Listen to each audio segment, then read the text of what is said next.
नमस्ते दोस्तों। आज हम स्टार्ट करने वाले हैं इलेक्ट्रोस्टैटिक पोटेंशियल एंड कैपेसिटेंस का लेक्चर नंबर 7। और ये पोटेंशियल वाले टॉपिक का ये लास्ट लेक्चर होगा। इसके बाद जो है हम लोग कैपेसिटेंस पढ़ना शुरू करेंगे नेक्स्ट लेक्चर से। पिछले लेक्चर में हम लोग स्टडी ऑफ कंडक्टर पढ़ रहे थे। स्टडी ऑफ कंडक्टर कंडक्टर के बारे में जो है हम सारी चीजें डिस्कस कर रहे थे कि अगर हम उसके उस पर चार्ज दें तो चार्ज डिस्ट्रीब्यूशन कैसा होता है, कोई बाहर चार्ज रखा हो या फिर कंडक्टर को इलेक्ट्रिक फील्ड में रखें, एक्सटर्नल इलेक्ट्रिक फील्ड में रखें तो क्या क्या होता है उसके अंदर की इलेक्ट्रिक फील्ड आपने देखा होगा जीरो होता है। वही सारी चीजें हम डिस्कस कर रहे थे और उस पर काफी कुछ हमने पढ़ लिया था। आज उन्हीं पे बेस्ड क्वेश्चन करने वाला हूँ। तो बहुत इंपॉर्टेंट लेक्चर होने वाला है। अगर आप पिछला लेक्चर लेक्चर नंबर 6 और ये लेक्चर नंबर 7 अगर आप ढंग से पढ़ लेते हैं तो आपके अंदर इलेक्ट्रोस्टैटिक्स की ठीक ठाक समझ डेवलप हो जाएगी। तो अगर एक बार में नहीं समझ में आ रहा आप दो बार देखिए, लेकिन ये दोनों लेक्चर बहुत इंपॉर्टेंट है। तो कंडक्टर में हम लोग क्या पढ़े थे कि अगर हमारे पास कोई कंडक्टर है और ये मान लीजिए अभी सॉलिड कंडक्टर है, तो इस पर अगर हम क्यू चार्ज देंगे तो क्या पढ़ा था कि इस पर जो है सारा चार्ज जो है, अगर पॉजिटिव चार्ज है तो इस तरीके से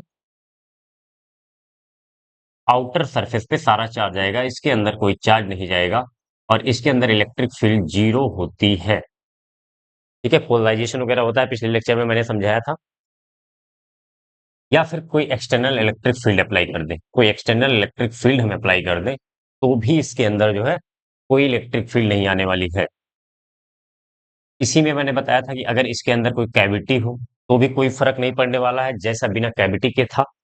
जो चार्ज डिस्ट्रीब्यूशन, जो इलेक्ट्रिक फील्ड थी, अभी भी यहाँ पे इलेक्ट्रिक फील्ड मटेरियल में तो हमेशा जीरो होती है, उसमें कुछ सोचना भी नहीं है। कैविटी है तो एक बार आप सोच सकते हैं, लेकिन अगर इस तरीके से अंदर कोई चार्ज नहीं है कैविटी में तो भी यहाँ पे इलेक्ट्रिक फील्ड जीरो होगी, चाहे वो एक्सटर्नल इलेक्ट्रिक फील्ड में रखा जाए, चाहे उस पर कोई चार्ज दिया जाए बाहर से। तो अंदर कैविटी में भी इलेक्ट्रिक फील्ड जीरो होगी। इलेक्ट्रिक फील्ड कब आती है कैविटी में, ये बात अगर मान लीजिए आपका कंडक्टर हो गया, इस पर हमने क्यू चार्ज दिया और इसके अंदर ये कैविटी है, इसके अंदर मान लीजिए हमने किसी तरीके से रख दिया चार्ज Q1। ये पूरा 3D में है।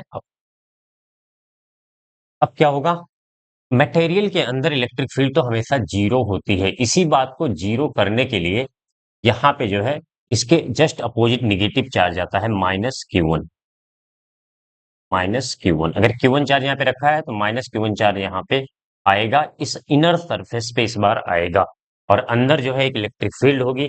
ये प्लस से माइनस की तरफ यहाँ पे इलेक्ट्रिक फील्ड हुई होगी। कैसी होगी हम क्लियर नहीं बता सकते आप, क्योंकि हमें चार्ज डिस्ट्रीब्यूशन नहीं पता है। अगर सिमेट्रिकल सरफेस होता है तब जाके जो है यूनिफॉर्म चार्ज डिस्ट्रीब्यूशन हमें मिलता है। तो ना तो हमें बाहर वाली सरफेस का चार्ज डिस्ट्रीब्यूशन पता है ना अंदर वाले सरफेस का, क्योंकि ये सिमेट्रिकल सरफेस है नहीं। अगर स्फेयर जैसा कोई सिमेट्रिकल सरफेस हो तो वहां पे यूनिफॉर्म चार्ज डिस्ट्रीब्यूशन मिलता है और हम वहां पे बता सकते हैं चार्ज डेंसिटी वगैरह कैलकुलेट कर सकते हैं। तो यहां तक मैंने पिछले लेक्चर में पढ़ा दिया था आपको।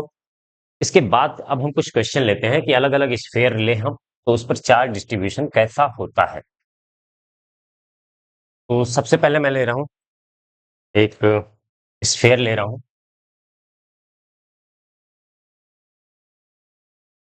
ठीक है, मैं दो तीन स्फेयर ले ले रहा हूँ मान लीजिए। ध्यान से देखिएगा, इस स्फेयर की रेडियस बोल दे रहा हूँ मैं R1, इसकी बोल दे रहा हूँ R2 और इसकी बोल दे रहा हूँ R3। ठीक है, नाम रख देते हैं ABC। ठीक है, इस पे चार्ज दे दे रहे हैं Q1, इस पे चार्ज दे दे रहे हैं Q2 और इस पर चार्ज दे दे रहे हैं Q3। अब ये चार्ज डिस्ट्रीब्यूशन कैसा होगा ये चीज हमें देखना है। तो कैविटी वाला ध्यान रखिए, इसके अंदर कोई मटेरियल नहीं है, कोई मीट नहीं है, तो अंदर कोई चार्ज नहीं होगा, जीरो। जैसा कि कैविटी में होता था, जब तक कोई चार्ज अंदर नहीं होता था या फिर यहाँ पे कोई चार्ज रखा हो तो यहाँ पे चार्ज आएगा, लेकिन अंदर कोई चार्ज नहीं है तो सारा चार्ज क्या होगा, आउटर सरफेस पे आएगा Q1। अब यहाँ पे Q1 चार्ज है तो इस वाले इनर सरफेस पे, कैविटी वाला याद रखिए, यहाँ पे Q1 इस वाले बी के अंदर Q1 चार्ज है तो यहाँ पे -Q1 आ जाएगा। -Q1, यहाँ पे मैं चार्ज डिस्ट्रीब्यूशन का -Q1 आ गया इस वाले सरफेस पे। अब जो है इस पर नेट चार्ज तो Q2 ही होना चाहिए। नेट चार्ज इस पर Q2 होने, चार्ज कंजर्वेशन से चार्ज चेंज नहीं हो सकता है, तो इस पर बाहर वाले सरफेस पे आ जाएगा Q1, Q2 प्लस Q1। अब इन दोनों को जोड़िए, Q2 plus Q1 minus Q1, Q1 Q1 cancel हो जाएगा, Q2 बचेगा। नेट चार्ज जो है Q2 ही होना चाहिए। अब अंदर वाले सरफेस पे कितना आएगा, तो फिर इसके इक्वल एंड अपोजिट, तो माइनस Q2 माइनस Q1। ठीक है, अंदर वाले सरफेस पे माइनस Q2 माइनस Q1 ये चार्ज आएगा, और बाहर वाले सरफेस पे चार्ज कंजर्वेशन से कितना आना चाहिए, Q1 plus Q2 plus Q3। सबको जोड़ेंगे आप, तो Q2 Q1 कैंसिल हो जाएगा, बचेगा Q3। ठीक है, चार्ज कंजर्वेशन से। तो इस तरीके से हम चार्ज डिस्ट्रीब्यूशन करते हैं। अब अगर मान लीजिए हमारे पास, एक मैं पॉइंट ले लेता हूं, कहीं भी पॉइंट ले लेते हैं, पॉइंट 1 ले लेते हैं। यहाँ पे इलेक्ट्रिक फील्ड कैलकुलेट करनी है। अब ऐसे ही क्वेश्चन बनेंगे, आपको यहाँ पे इलेक्ट्रिक फील्ड बतानी है, यहाँ पे इलेक्ट्रिक फील्ड बतानी है, यहाँ पे इलेक्ट्रिक फील्ड बतानी है, या फिर अंदर किसी पॉइंट का, अंदर वाले का तो इलेक्ट्रिक फील्ड 0 होगा, यहाँ पे सोचना भी नहीं है हमें। तो अगर इलेक्ट्रिक फील्ड निकालनी है तो हम कैसे निकालेंगे, यही सब हमें आज देखना है। चार्ज डिस्ट्रीब्यूशन एक बार समझ लीजिए। अंदर अगर कोई मटेरियल नहीं है, कोई चार्ज नहीं है, तो इनर वाले सरफेस पे नेट चार्ज जो आएगा 0 आएगा। इस पर Q1 दिया है तो सारा चार्ज जो है आउटर सरफेस पे रिलाई करेगा। आपने ये देखा होगा, और इसके पहले मैंने भी डिस्कस किया है। अगर यहाँ पे Q1 है तो यहाँ माइनस Q1, चार्ज कंजर्वेशन से यहाँ पे Q1 प्लस Q2, फिर यहाँ पे Q1 प्लस Q2 है तो यहाँ माइनस Q2 माइनस Q1 हो गया, और चार्ज कंजर्वेशन से लास्ट वाले आउटर सरफेस पे Q1 plus Q2 plus Q3, ये आ जाएगा चार्ज कंजर्वेशन से। ठीक है, एक दूसरा क्वेश्चन लेते हैं, वहां पे निकालते हैं कि अलग अलग पॉइंट पे हमें इलेक्ट्रिक फील्ड निकालनी है, पोटेंशियल निकालना है, तो देखते हैं। ठीक है, तो उम्मीद करता हूँ आपको ये चीज समझ में आ गई होगी। ये अगर नहीं समझ में आया तो आगे फिर प्रॉब्लम होने वाली है आपको, तो ढंग से ये चीज समझ लीजिए। एक चीज मैं यहीं पे बता दे रहा हूँ, क्योंकि दो तरीके से हमें स्फेरिकल सेल मिलते हैं। एक तो मिलता है थिन थिन स्फेरिकल सेल, और दूसरा मिलता है थिक। ये थिन दिया गया है, नहीं तो अगर थिक देना होगा तो ऐसे मान लीजिए, ये तीसरा, मैं पहले वाले को थिक करना चाहूँ तो इस तरीके से कुछ देगा, इसको शेडिंग कर देता है। क्वेश्चन में से आपको शेडिंग करके देगा तो आप समझिए ये थिक स्फेरिकल सेल है, तो यहाँ वाली रेडियस अगर R1 है, तो यहाँ वाली कुछ और होगी। ये वाली आउटर रेडियस इनर रेडियस में डिफरेंस होगा। अगर इनर रेडियस और आउटर रेडियस में कोई डिफरेंस नहीं दिया तो उसे हम थिन सेल कंसीडर करेंगे। चलिए एक क्वेश्चन लेता हूँ, आपको उस क्वेश्चन से समझाते हैं। अभी हम थिन सेल वाला क्वेश्चन ले रहे हैं। सपोज दैट हमारे पास इस तरीके से 3 स्फेयर है,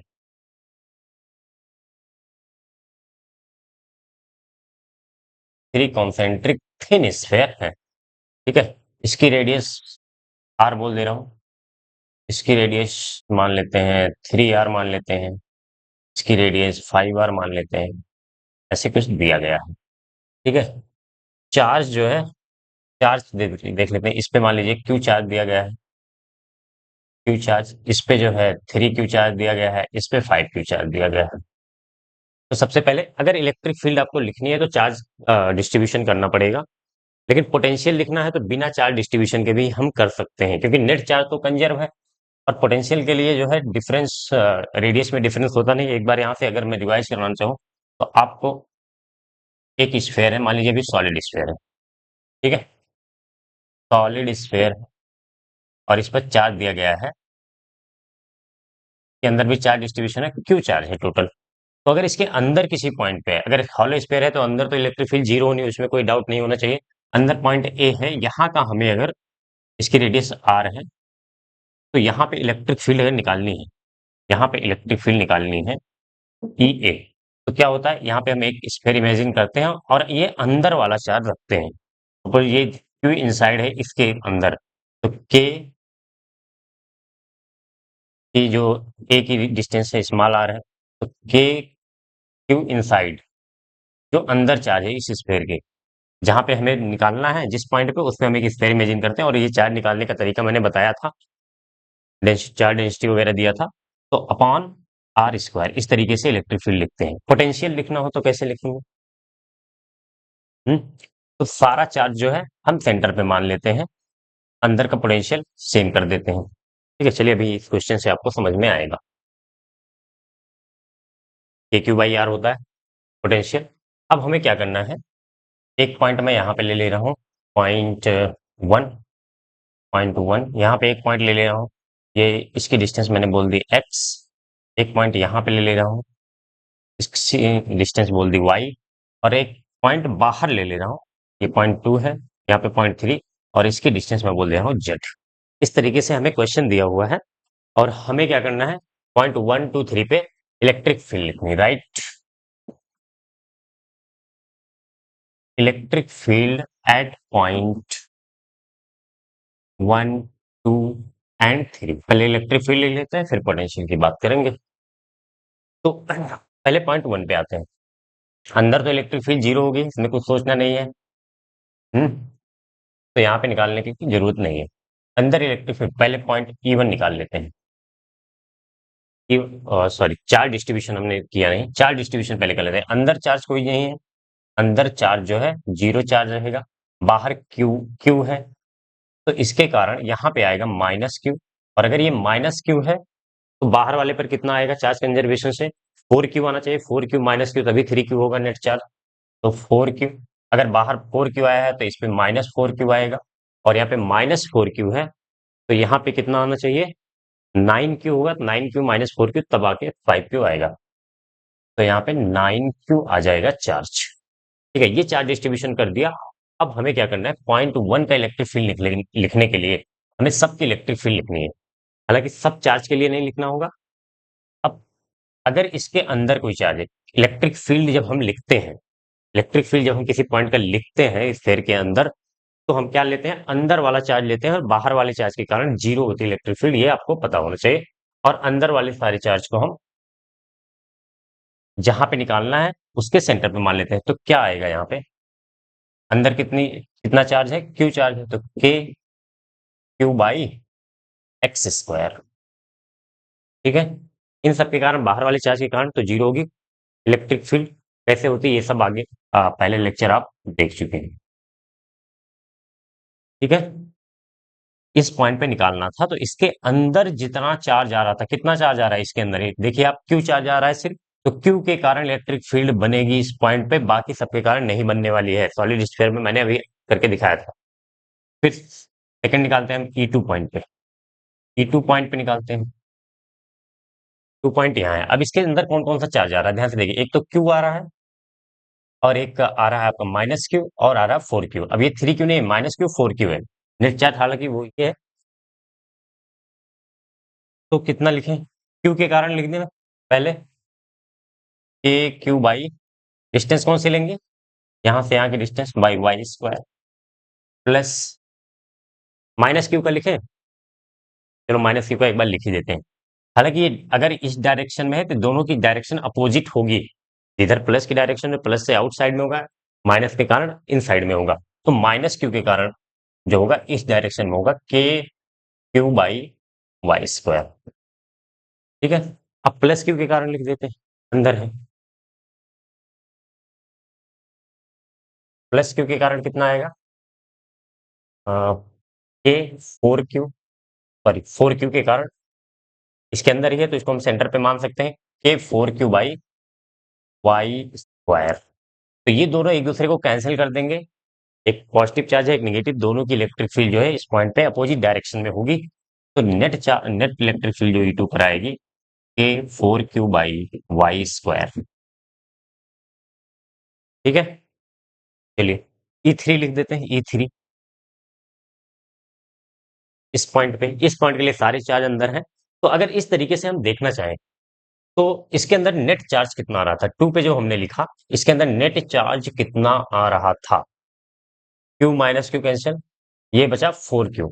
या फिर ऐसे बोले, अगर हम चार्ज डिस्ट्रीब्यूशन ना करते तो 3Q मिलकर 4Q बन रहे थे, तो 4Q/y²। तो ऐसे इसके अंदर लिख दे डायरेक्ट, कितना आ रहा है, Q 3Q 4Q हो गया, और 5Q 9Q हो गया टोटल चार्ज। सबके कारण देखिए, -Q का, Q और -Q वाले इलेक्ट्रिक फील्ड एक दूसरे को कैंसिल करेंगे, 4Q और -4Q वाले इलेक्ट्रिक फील्ड एक दूसरे को कैंसिल करेंगे, लास्ट में बचेगा आपके पास 9Q। तो चाहे ऐसे आप सोच लें और चाहे इस तरीके से सोच ले, Q है यहाँ पे 3Q है, और ये हो गया 4Q, और प्लस 5Q 9Q आएगा नेट चार्ज। इसके अंदर कितना नेट चार्ज है उसको हम सेंटर पे कंसीडर करते हैं, कि 9Q/z²। हमने जेड लिया इसकी डिस्टेंस को। ठीक है, तो हमने ये इलेक्ट्रिक फील्ड लिख दिया। इलेक्ट्रिक फील्ड उम्मीद करता हूँ आपको लिखना आ गया होगा। बस हमें कुछ नहीं करना है, सिर्फ जो भी पॉइंट दिया गया है, जिस पॉइंट पे हमें इलेक्ट्रिक फील्ड निकालनी है, उस पॉइंट के अंदर कितना चार्ज है, उसके कारण हम सबके कारण इलेक्ट्रिक फील्ड लिखेंगे। अगर पॉजिटिव और निगेटिव दोनों चार्ज है तो उनकी डायरेक्शन देखेंगे, इक्वल है तो हम उनको कैंसिल कर देंगे। ठीक है। अगर मटेरियल के अंदर कोई इलेक्ट्रिक फील्ड पूछता है तो आपको इतना तो अब आ गया होगा, मटेरियल के अंदर कैसा भी कंडीशन हो, कंडक्टिंग मटेरियल के अंदर इलेक्ट्रिक फील्ड जीरो ही होती है। ठीक है। बात पोटेंशियल की कर ले। हमने तो ये तो इलेक्ट्रिक फील्ड लिख दिया। अब हम करते हैं, मान लीजिए आपके पास क्वेश्चन है, right potential, right potential of every conductor. दिख रहा है तक? ऑफ एवरी कंडक्टर, पोटेंशियल लिखना है सभी कंडक्टर का। तो ये मान लीजिए ए है, ये बी है, ये सी है, तीन कंडक्टर हमारे पास है। सबसे पहले हम क्या लिखेंगे, वी ए। अब यहाँ पे अंदर के चार्ज से सिर्फ काम नहीं चलने वाला है, सभी चार्ज के कारण हमें पोटेंशियल लिखना पड़ेगा। ठीक है। पोटेंशियल लिखते समय कोई जरूरी नहीं डिस्ट्रीब्यूशन करें हम, क्योंकि इसका लिखेंगे और फिर इसका लिखेंगे। ठीक है। तो पोटेंशियल में तो निगेटिव साइन आता है, तो ये इनके बीच की डिस्टेंस तो वही है, 3r ही है।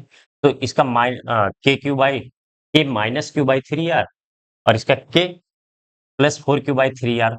तो ओवरऑल के 3q/r ही आना है, जैसे मान लो इन दोनों का लिखा हमने, इसके कारण कंडक्टर ए पे। तो हम इसको पॉइंट को, क्योंकि सेंटर के बराबर ही होता है, यहाँ पे अब एक बार देख लीजिए, रिवाइज करा दे रहा हूं मैं। अगर यहाँ पे कोई चार्ज है, क्यू चार्ज हमने दिया है इसके सरफेस पे, तो चाहे सेंटर का निकालें चाहे किसी पॉइंट का निकालें, यहाँ पे ए ले लिया जाए, और या फिर स्फेयर का निकालें, सरफेस का। तो सब पे V A equals to V C equals to V S होता है, और कितना होता है, K Q by R. K Q by R, तो चाहे हमें किसी पॉइंट ए का निकालना हो तो भी हम के क्यू बाई आर कर देंगे, इस सरफेस का रेडियस जहां पे चार्ज है। चाहे सेंटर का निकालना है तो के क्यू बाई आर करना ही होता है, और सरफेस का निकालना है तो भी के क्यू बाई आर। ठीक है। बात समझ में आई? ध्यान रखिएगा, अंदर कोई पॉइंट है, अगर जैसे मान लीजिए अभी हम इसका लिखेंगे तो बाहर वाले चार्ज के लिए इसका रेडियस लिखेंगे, बाहर वाले इस वाले के कारण जब लिखेंगे तो इसका रेडियस लिखेंगे, पाई बार लिखेंगे। अंदर कोई इसके लिए तो इसका रेडियस लिखेंगे ही, सरफेस पे है तो के क्यू बाई आर। ये वाला कॉन्सेप्ट आप याद रखिएगा, तो लिखने में कोई दिक्कत नहीं होगी। अब चार्ज डिस्ट्रीब्यूशन के बारे में सोचने की जरूरत नहीं है, सीधे सीधे जो चार्ज है उसी का लिख देते हैं। अगर जैसे एक बार मैं आपको दिखा दे रहा हूं, मान लीजिए इस कंडक्टर के कारण लिखा आपने ए का, तो इसके कारण सिर्फ मैं अभी लिख रहा हूं, तो इसका हो जाएगा माइनस, या फिर के माइनस क्यू बाई, इसकी रेडियस कितनी है, 3r। ठीक है। प्लस 4q का कारण लिखेंगे तो के 4q/3r। तो ओवरऑल ये कितना आएगा, आप इसको सॉल्व करेंगे तो 3k/r ही आएगा, या फिर 3k/r ऐसे लिख दूंगा, सॉरी 3r आएगा ना। तो इसका इसका हमने लिखा, फाइनली तो आ रहा है 3q ना, तो जो नेट चार्ज है यहाँ पे 3q, उसी के कारण लिख देंगे इस सरफेस पे, इस कंडक्टर पे। तो हमारे लिए काम आसान हो जाएगा, हमें बार बार लिखना नहीं पड़ेगा माइनस प्लस के ऊपर, तो डिस्ट्रीब्यूशन करने की जरूरत नहीं है। थिन सेल के लिए मैं बात कर रहा हूं, अगर थिक सेल दिया गया है तो डिस्ट्रीब्यूशन जरूर हमें करना पड़ेगा। अभी आगे हम देखेंगे, चलिए। तो इसके कारण जो है, पहले तो हम इसके कारण लिख लें, वी ए निकालने जा रहे हैं। वी ए कितना हो जाएगा, इस चार्ज के कारण, क्यू के कारण, तो के क्यू बाई इसकी रेडियस आर है। ठीक है। अभी जो बताया था, अंदर हो पॉइंट, सरफेस हो, सरफेस पर हो या फिर सेंटर पे हो, सबका के क्यू बाई आर होता है। इसके कारण लिखें तो ये 3q टोटल चार्ज है दूसरे वाले के कारण, तो के 3q रेडियस कौन सी इसमें लेंगे, इसकी रेडियस लेंगे। ठीक है। अंदर ये देखो, बी वाले के लिए ये पॉइंट जो है, ए पॉइंट पे जहां पे हम लिख रहे हैं, वो इसके लिए अंदर का पॉइंट है, और इसके लिए रेडियस हम इस स्फेयर का लेते हैं, के 3q/3r लिख दिया हमने। प्लस बाहर वाले सी के कारण लिखेंगे इस पर, तो के 5q/ कितना, 5q/5r लेंगे इसकी रेडियस। ठीक है। बाकी आप आगे सॉल्व कर सकते हैं, लिखना आना चाहिए आपको। सेकंड लिखते हैं वीबी, वीबी बी का तो इस चार्ज के कारण लिखेंगे, जब इस चार्ज को हम सेंटर पे कंसीडर करेंगे, तो के क्यू बाई 3r। इस चार्ज को, क्यू वाले को यहाँ पे सेंटर कंसीडर करें तो इसकी रेडियस 3r है, तो के क्यू बाई 3r प्लस, अब बी वाले के कारण वही के 3q/3r हो जाएगा, प्लस के 3q/3r, के क्यू बाई 3q, और सी वाले के कारण लिखेंगे तो इसकी रेडियस लिखेंगे, सी वाले की रेडियस लिखेंगे के 5q/3r। अगर आपको कंफ्यूजन हो रहा है, आप एक बार और वीडियो देखें ध्यान से, मैंने सारी चीजें एक एक करके समझाई हैं।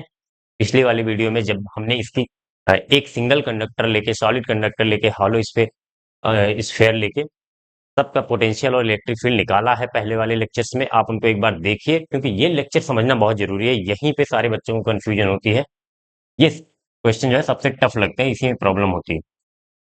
तो अगर एक बार में नहीं आ रहा आपको, दो बार देखिए, ध्यान से देखिए, खुद से करिए क्वेश्चन, एक बार देख के करिए, एक बार खुद से करिए। लेकिन जब अगर ये टॉपिक आपने बना लिया तो आपको फील आएगा अंदर से कि हाँ, आपको अब इलेक्ट्रोस्टैटिक आने लगी है, अगर ये टॉपिक आपने ढंग से पढ़ लिया। तो सी का लिखते हैं, तो इसके कारण लिखेंगे, तो इस चार्ज को सेंटर पे कंसीडर करेंगे और सी की रेडियस है 5r, तो k/5r प्लस, इसको भी सेंटर पे कंसीडर करेंगे, रेडियस वही लिखेंगे 5r, k3q/5r प्लस, इसके लिए तो k5q/5r, इसकी रेडियस तो होगी ही, k5q/5r। ये हमने सभी कंडक्टर का पोटेंशियल लिख दिया। आप इनको नोट कर लीजिए, स्क्रीनशॉट ले लीजिए एक बार, फिर हम आगे बढ़ते हैं।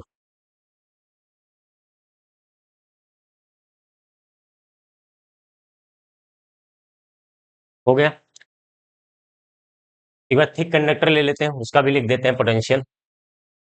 इलेक्ट्रिक फील्ड लिखना आपको आ ही गया होगा। अगर किसी पॉइंट का हमें इलेक्ट्रिक फील्ड लिखना है तो उसके अंदर कितना चार्ज डिसाइड कर रहा है, उसी के कारण इलेक्ट्रिक फील्ड लिखेंगे, और उसको हम सेंटर पे कंसीडर कर लेंगे उस पॉइंट के रिस्पेक्ट में, जिस पॉइंट पे हमें निकालना है। थिक कंडक्टर ले लेते हैं, फिर उसके कारण मैं एक बार बता दूं, अगर आपको थिक कंडक्टर मिलता है तो कैसे करेंगे। सपोज दैट ये आपका एक थिक कंडक्टर है, यहाँ पे शेडिंग कर देंगे हम, ये सेंटर है, ये आर है, तो ये 2r हो जाएगा। 2r, क्या 2r दिया गया है, हो नहीं जाएगा। ठीक है, एक दूसरा कंडक्टर लेते हैं,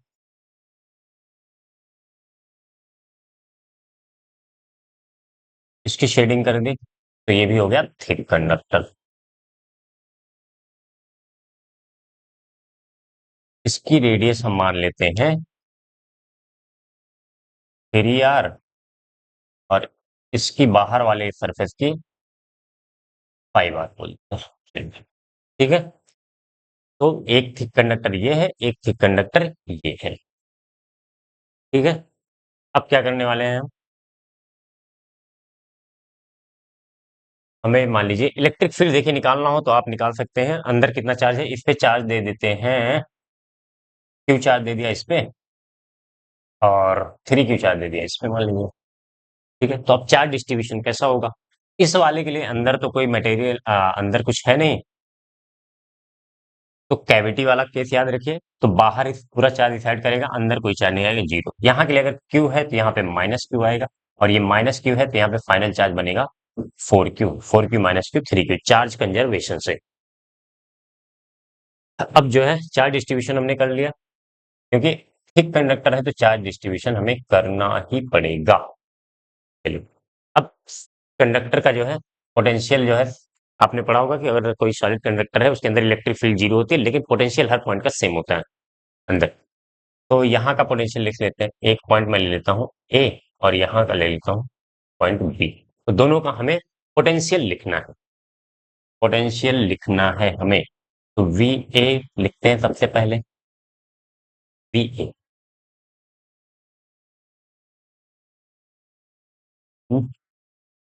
इस चार्ज के कारण, इस चार्ज के कारण क्या लिखेंगे, अब हम इसकी रेडियस लिखेंगे, इसकी रेडियस कितनी है, 2r, अंदर है, इस चार्ज के अंदर आ रहा है पॉइंट, तो के क्यू बाई 2r कर दिया। ठीक है। अब इसके कारण लिखेंगे माइनस क्यू के कारण। पिछली बार हमने क्या किया था, माइनस क्यू 4Q को इग्नोर किया था और डायरेक्ट 3Q के कारण लिख दिया था। यहाँ पे इसके कारण लिखना पड़ेगा क्योंकि दोनों की रेडियस अलग अलग है।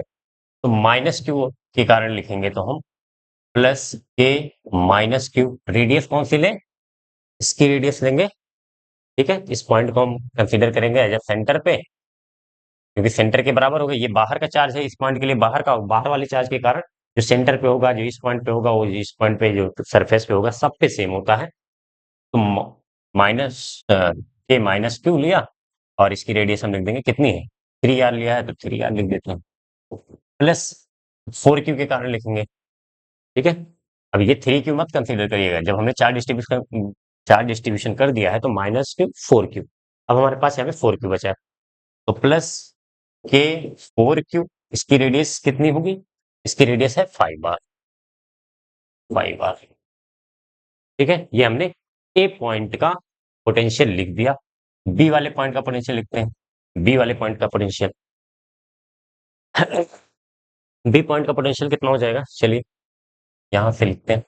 अब सबसे पहले हम क्यू के कारण, तो के क्यू बाई, और इसको सेंटर पे कंसीडर करेंगे, इसको सेंटर पे कंसीडर करेंगे क्यू को, तो इसकी रेडियस कितनी है, यहां से जो है,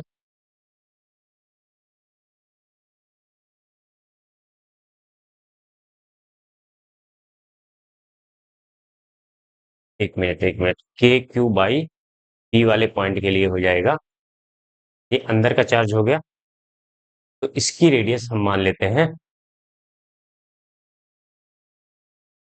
के क्यू बाई कितनी है, 3R। मान लीजिए यहाँ पे पॉइंट है, इसके जस्ट सरफेस के पास में के क्यू बाई 3R। ठीक है। इसके कारण माइनस क्यू के कारण, तो प्लस के क्यू बाई के माइनस क्यू बाई 3R। ठीक है, बाहर वाले चार्ज के कारण सेंटर पे कंसीडर करेंगे, तो प्लस 4Q बाई के 4Q बाई 5R। ठीक है, तो ये आपका फाइनल पोटेंशियल हो गया पॉइंट ए और पॉइंट बी का। ठीक है, तो अगर थिक कंडक्टर दिया है तो हमें पोटेंशियल लिखने के लिए चार्ज डिस्ट्रीब्यूशन करना जरूरी है। अगर थिक कंडक्टर नहीं है तो पोटेंशियल लिखने के लिए कोई चार्ज डिस्ट्रीब्यूशन, थिन है तो पोटेंशियल लिखने के लिए चार्ज डिस्ट्रीब्यूशन की जरूरत नहीं है, इलेक्ट्रिक फील्ड लिखने के लिए जरूरत पड़ती है। ठीक है, अब जो है यहाँ तक हो गया, हमने दो क्वेश्चन किए, और अगर आप ये दोनों क्वेश्चन ढंग से समझ गए हैं तो आप चार्ज डिस्ट्रीब्यूशन भी कर लेंगे, इलेक्ट्रिक फील्ड भी लिखना आपको आ गया होगा, पोटेंशियल भी लिखना आ गया होगा। अब हम करते हैं नेक्स्ट इसी में, अगर हम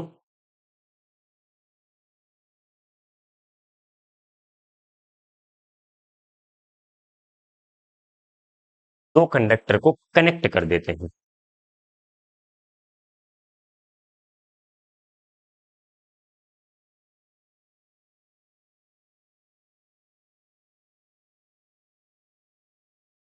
अगर हम दो कंडक्टर को वे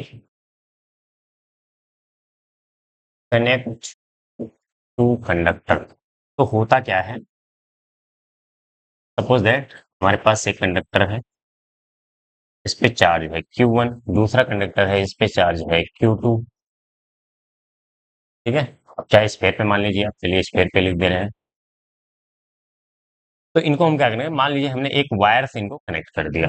ठीक है, तो इसके बाद होगा क्या, चार्ज का डिस्ट्रीब्यूशन, रीडिस्ट्रीब्यूशन होता है, चार्ज का फ्लो होता है, या तो 1 से 2 पे जाएगा या तो 2 से 1 पे जाएगा। कैसे डिसाइड करेंगे किससे किस पे जाएगा, तो इसके लिए कंडीशन ये है, इसका कुछ मान लीजिए ये ए है, ये बी है, तो चार्ज का फ्लो उधर होगा, इस तरीके से होगा कि दोनों का फाइनल पोटेंशियल इक्वल हो जाए। चार्ज का फ्लो इसीलिए होगा क्योंकि जो चार्ज होता है, पॉजिटिव चार्ज होता है,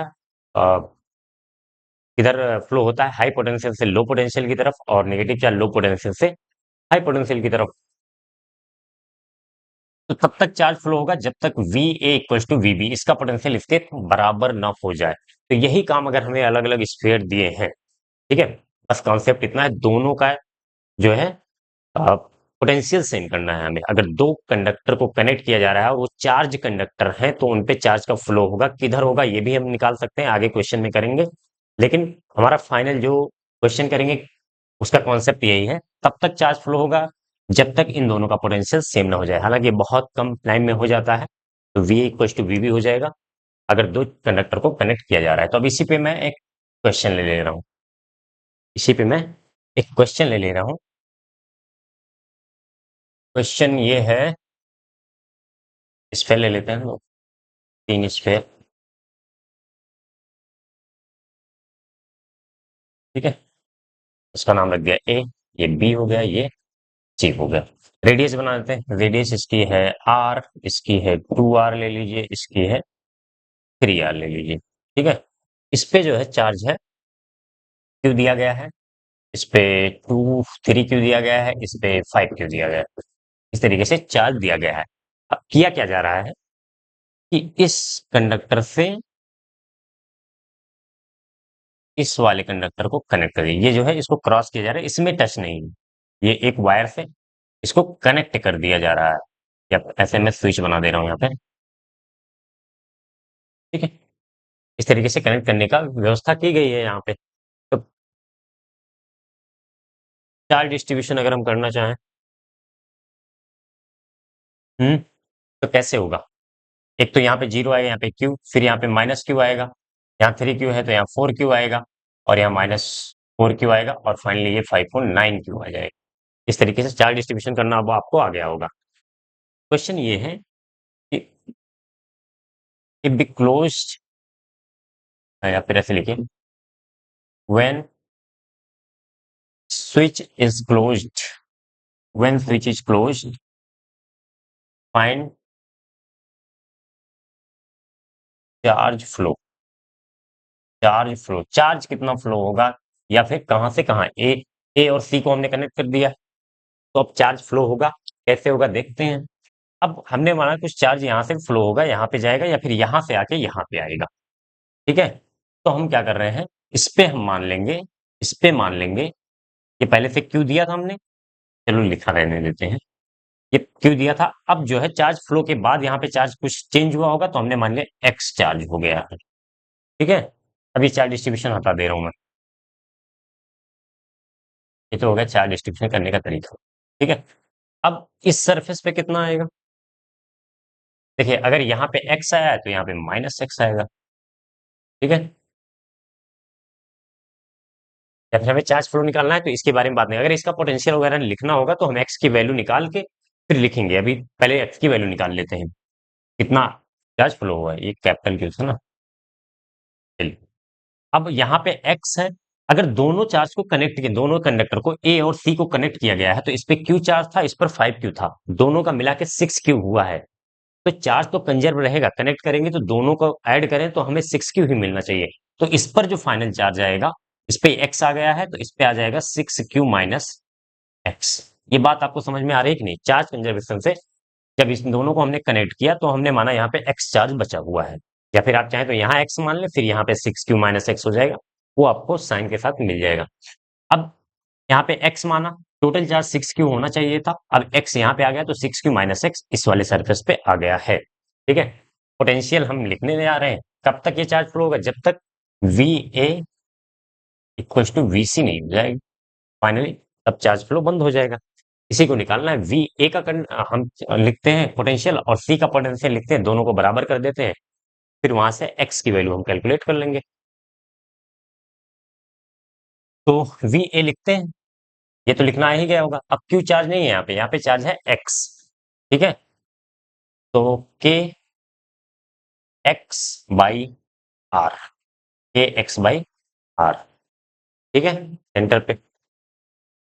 फिर इसके कारण लिखते हैं, बी के कारण प्लस के 3 क्यू बाई, कितना है रेडियस इसका, दूसरे वाले का 2r, इसकी रेडियस लिखेंगे, प्लस सी वाले के कारण कितना है चार्ज यहाँ पे, 6 क्यू माइनस एक्स, सॉरी के 6 क्यू माइनस एक्स अपॉन, इसकी रेडियस है 3r, चलिए, इक्वल्स टू, अब सी वाले का पोटेंशियल लिखते हैं, सी वाले का पोटेंशियल लिखेंगे, क्यू के कारण लिखेंगे, पहले सॉरी क्यू नहीं, एक्स है इस पे ना, तो के एक्स बाई, इसकी रेडियस, फाइनली इसी की रेडियस लिखेंगे 3r, प्लस, दिख रहा है यहाँ पे, चलिए मैं यहाँ नीचे लिख देता हूँ, प्लस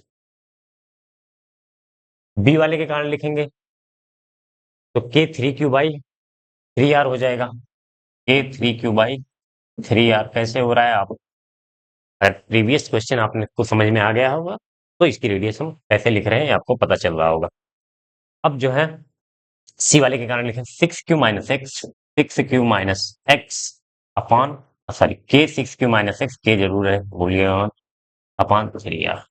ठीक है, तो K six Q minus X upon three R, K six Q minus X upon three R. ठीक है, के बाई आर कॉमन ले लेंगे, के बाई आर यहाँ से, के बाई आर इसमें भी है, के बाई आर इसमें कॉमन ले लिया हमने। क्या बचा यहाँ पे x plus three Q by to, three Q by to बचा है, इक्वल्स टू यहाँ पे क्या बचा है, के बाई आर यहाँ पे हमने कॉमन लिया तो क्या बचा यहाँ पे एक्स बचा, के सॉरी एक्स बाई थ्री बचा, एक्स बाई थ्री बचा है और यहाँ पे बचा है आपका थ्री से थ्री कैंसिल हो जाएगा, क्यू बचेगा। ठीक है, तो के बाई आर से के बाई आर कैंसिल, सॉल्व कर लेते हैं। Two X plus three Q यहाँ पे लिख दो, चलिए यहाँ पे कर दे रहा हूँ, ये क्या हो जाएगा two X plus three Q, two X plus three Q by two equal to क्या हो जाएगा X plus three Q, X plus three Q by three. अब क्रॉस मल्टीप्लाई कर दीजिए तो तीन छः एक्स प्लस नाइन क्यू, और यहाँ से टू का मल्टीप्लाई करेंगे टू एक्स बराबर two X plus six Q, दो का मल्टीप्लाई इसमें कर दिया, टू एक्स को इधर लाएंगे ये फोर एक्स हो जाएगा, नाइन क्यू इधर जाएगा तो ये इधर बचेगा फोर एक्स, यहाँ से दिख रहा है ठीक, four X equal to nine Q इधर है माइनस नाइन क्यू हो जाएगा, minus nine Q plus six Q, ये आ जाएगा माइनस थ्री क्यू। अब x इक्वल टू मैं फाइनली लिख रहा हूँ, x इक्वल टू क्या आया आपका three Q by four, three Q by four, sorry minus का थ्री क्यू बाई फोर। ठीक है, तो इतना चार्ज, अब चार्ज फ्लो कैसे बताएंगे, चार्ज जो है कैसे बताएंगे, ये x की वैल्यू आई, अब आप यहां से जो है यहाँ पे कितना था Q था, Q था और हो गया minus three Q by four, तो चाहे ये समझे इसमें आप minus three Q plus four plus Q करिए तो minus three Q plus four Q, minus three Q plus four Q आ जाएगा क्यू बाई फोर, तो आप चाहे ये समझे यहाँ पे Q by four charge C से ए पे आया है, क्यू बाई फोर चार्ज यहां से सी पे, देखिए क्यू था और क्यू बाई फोर आएगा तभी तो ये minus three Q by four आएगा, तो चाहे ये चार्ज यहां से यहाँ आया है और चाहे उसका निगेटिव चार्ज सी से सॉरी ए से सी पे गया है। ठीक है, दोनों हो सकता है, लेकिन फाइनली हमें पता है कि एक्चुअल में चार्ज फ्लो का मतलब होता है इलेक्ट्रॉन ही तो मूव करते हैं, पॉजिटिव चार्ज तो मूव नहीं करता है, तो इलेक्ट्रॉन जो है कहां से कहां गया होगा, यहाँ पे देखिए पॉजिटिव चार्ज है निगेटिव हो गया, तो इलेक्ट्रॉन जो है इतना चार्ज क्यू बाई फोर यहाँ से सी से ए पर आया होगा। ठीक है, हो गया। अब एक दूसरा टॉपिक है अर्थिंग, आपने सुन रखा होगा, उसको भी कवर कर लेते हैं। आज इसमें सारे टॉपिक मैं कवर कर दूंगा ताकि एक और लेक्चर लेने की जरूरत नहीं होगी, इसी में थोड़ा सा बड़ा और लेक्चर होगा लेकिन कंडक्टर के सारे क्वेश्चन जो है इसी लेक्चर में हो जाएंगे। अर्थिंग का मतलब क्या होता है, अर्थिंग आपने सुन रखा होगा, अर्थ क्या है, सबसे पहले अर्थ क्या होता है डिफाइन कर देते हैं। अर्थ हमारे लिए इस चैप्टर में है एक कंडक्टिंग बॉडी है, conducting body, conducting body with large radius with large radius। ठीक है, अर्थ एक कंडक्टिंग बॉडी हम कंसीडर कर रहे हैं और एक्चुअली है भी अर्थ, आपको पता भी होगा, और बहुत बड़ी रेडियस है। तो बड़ी रेडियस होने का मतलब क्या है, यहाँ पे बड़ी रेडियस होने से ये फायदा हो जाता है कि अगर जो चार्ज हम डील करते हैं, जो हमारे घरों में चार्ज आता है, जो करंट आता है, अगर उतना अमाउंट ऑफ चार्ज अगर हम अर्थ को दे दें, वैसे अर्थ तो पहले से चार्ज है नहीं, तो उसका पोटेंशियल हो जाएगा जीरो। ठीक, यहाँ पे पोटेंशियल, पोटेंशियल ऑफ अर्थ क्या होता है, क्या होता है, जीरो होता है, ये बात ध्यान रखिएगा। तो अगर इतना बड़ा इसके रेडियस है, अगर हम कुछ चार्ज अर्थ को दे दें तो कोई फर्क नहीं पड़ता है, अभी भी उसका पोटेंशियल जीरो रहेगा। और अगर कुछ चार्ज वहां से निकाल ले तो भी कोई फर्क नहीं पड़ेगा, अर्थ का रेडियस जो है, अर्थ का पोटेंशियल जीरो ही रहेगा। और अगर हम किसी कंडक्टर को अर्थ से कनेक्ट कर देते हैं, तो कनेक्ट करने का मतलब जैसे वहां पे पोटेंशियल सेम हो जाता था, अभी दो कंडक्टर कनेक्ट किया था तो दोनों कंडक्टर का पोटेंशियल सेम हो गया था। तो अर्थ का पोटेंशियल जीरो है, वो जिससे हम कनेक्ट करेंगे उसका भी पोटेंशियल जीरो कर देगा। यही कॉन्सेप्ट है कि अर्थ किसी भी कंडक्टर को, किसी भी चार्ज कंडक्टर को या फिर चार्ज ना हो, उसको हम अर्थ से कनेक्ट करेंगे तो 100% दिमाग में बैठा लीजिए कि पोटेंशियल उस कंडक्टर का जीरो हो जाएगा। इससे ज्यादा कुछ नहीं है इस कॉन्सेप्ट में। ठीक है, चलिए लिख लेते हैं। अगर हम किसी कंडक्टर को अर्थ से कनेक्ट करते हैं, इसी प्रोसेस को हम बोलते हैं अर्थिंग कर दिया हमने। ठीक है, व्हेन अ कंडक्टर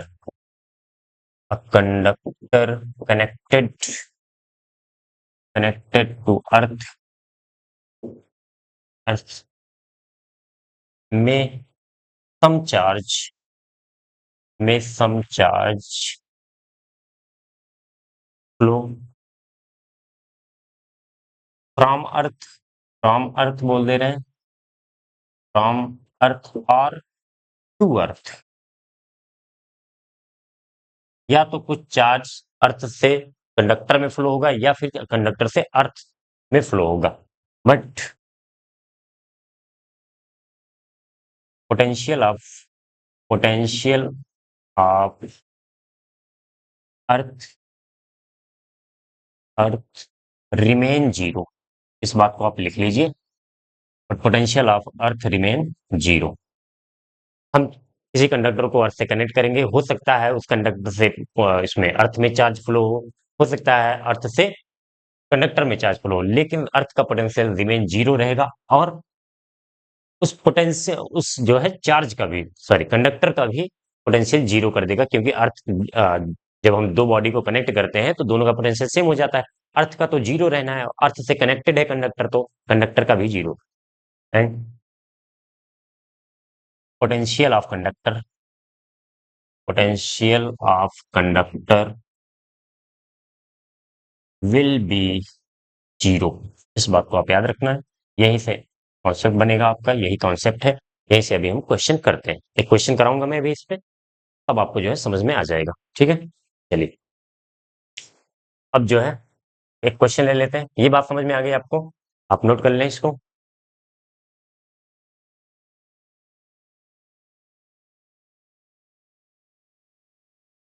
चलिए, और इसका सिंबल होता है, जब हम जैसे मान लीजिए हमारे पास कंडक्टर है, इसको अर्थ से कनेक्ट करना है तो अर्थ उसको बना नहीं सकते, तो ये होता है अर्थिंग का सिंबल। अगर ये बना दिया तो इसका मतलब ये अर्थ से कनेक्ट है। चलिए, एक स्फेयर बनाया हमने, दूसरा स्फेयर बना दिया, और तीसरा स्फेयर। इसका नाम ए, इसका नाम बी, इसका नाम सी। तो बी को हमने क्या किया, कनेक्ट कर दिया है अर्थ से। बी को हमने अर्थ से कनेक्ट कर दिया है, इसकी अर्थिंग कर दी।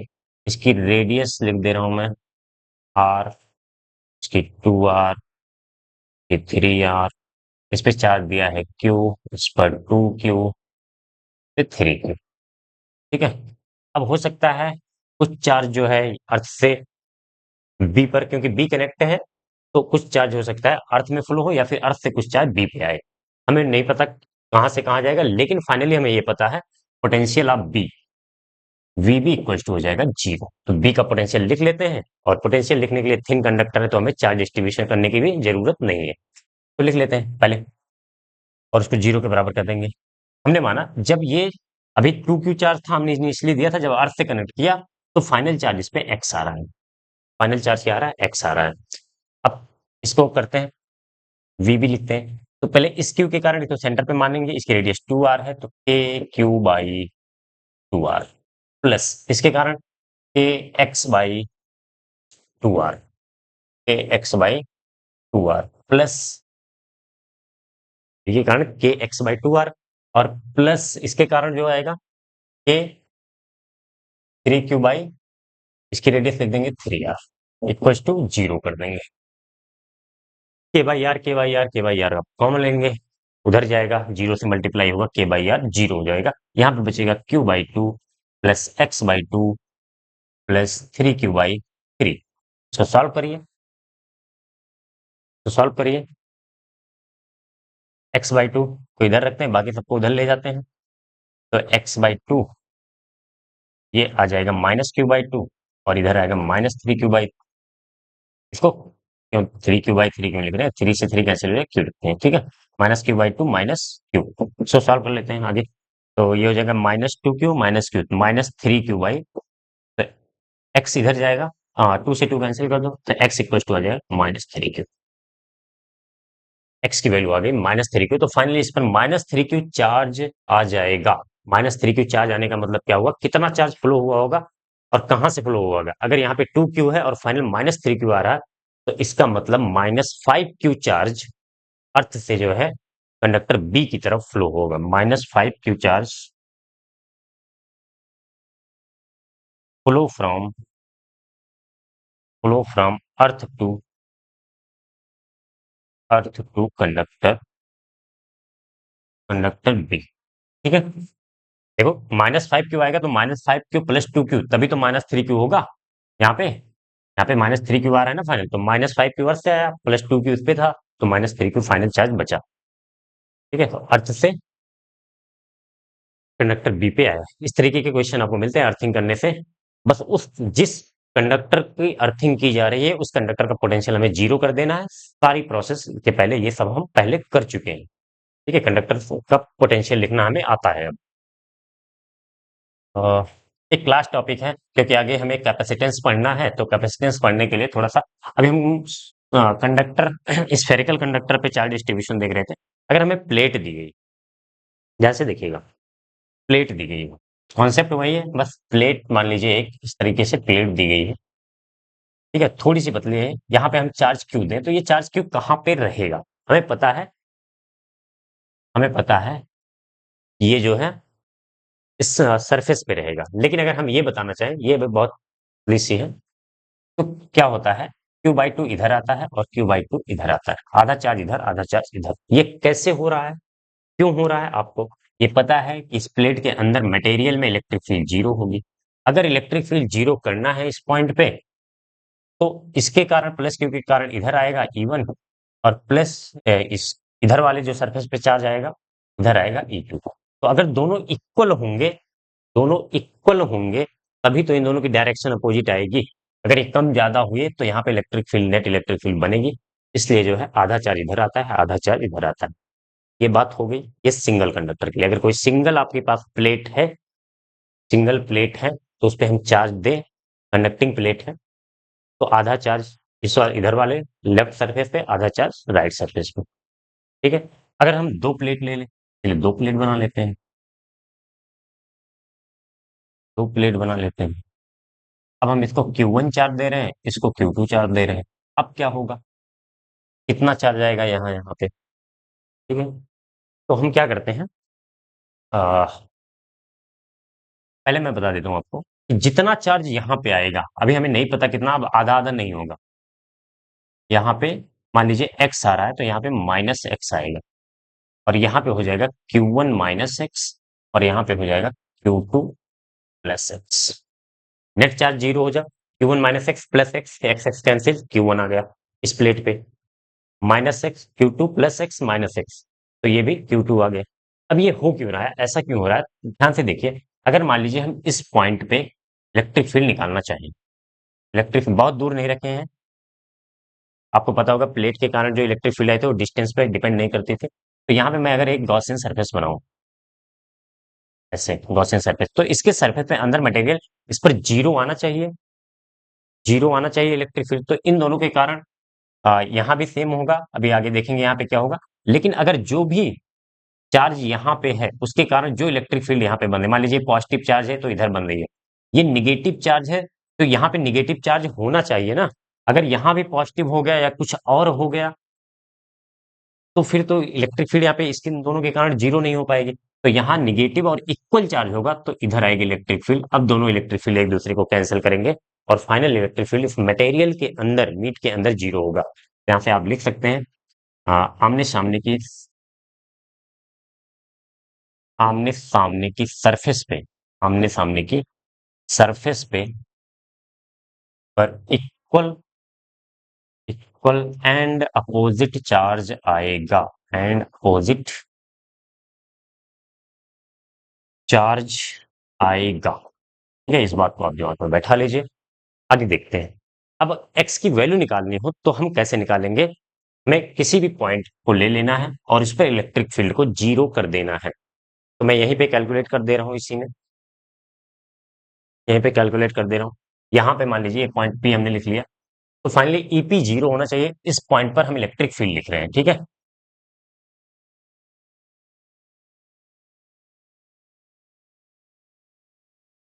टाइम क्या हो गया? 8 बज गए हैं। चलिए इसको मैं जब कैपेसिटेंस पढ़ाऊंगा, कैपेसिटर, क्योंकि नेक्स्ट टॉपिक कैपेसिटर करना है, तो उसके सामने करा दूंगा मैं इसका चार्ज डिस्ट्रीब्यूशन, क्योंकि ये कैपेसिटर बनाने के लिए ही यूज होता है। तो हम इसको नेक्स्ट लेक्चर में देख लेंगे। कैपेसिटर स्टार्ट करेंगे तो सबसे पहले यही पढ़ा दूंगा, चार्ज डिस्ट्रीब्यूशन कैसा होता है इसका। ठीक है, हालांकि इसकी इलेक्ट्रिक फील्ड हमें लिखनी है। इलेक्ट्रिक फील्ड आपको पता है, सिग्मा पान टू एप्सिलॉन नॉट, याद होगा। चार्ज इनफाइनाइट प्लेट के कारण हमने लिखा, तो वही इलेक्ट्रिक फील्ड हमें यहाँ पे लिख के ओवरऑल सबको जीरो कर देना है कि एक्स की वैल्यू आ जाएगी, और निकालेंगे नेक्स्ट लेक्चर में। Thank you.